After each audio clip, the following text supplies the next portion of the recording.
తుల రాశివారికి చంద్రుడు 12వ ఇంట్లో ఉన్నప్పుడు ఈ గోచార ఫలితాలు కొన్ని ముఖ్యమైన అంశాలను సూచిస్తాయి. 1. ఆధ్యాత్మికత. ఈ కాలంలో ఆధ్యాత్మికతపై పెరుగుతున్న ఆసక్తి ఉంటుంది. మీరు ధ్యానం లేదా యోగం వంటి ప్రక్రియలలో పాల్గొనవచ్చు. 2. గోచారం మరియు నిద్ర. నిద్రలో అంతరాయాలుగాని ఆత్మీయ అనుభవాలుగాని కలుగవచ్చు. కొన్ని సందర్భాల్లో మీరు కలల ద్వారా సందేశాలు పొందవచ్చు.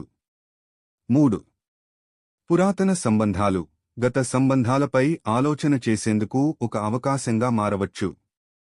మీరు అన్యోన్యంగా ఉన్న విషయాలను పునఃసమీక్షించవచ్చు. 4. ప్రైవసీ. వ్యక్తిగత విషయాలకు ఎక్కువ ప్రాధాన్యం ఇస్తారు. మీరు ఒంటరిగా సమయాన్ని గడపాలని అనుకోవచ్చు. 5. ఆర్థిక పరిస్థితులు. ఖర్చులు పెరిగే అవకాశం ఉంది. మీరు మీ ఖర్చులను మేనేజ్ చేసేందుకు జాగ్రత్తలు తీసుకోవాలి. 6. మైలురాళ్లు.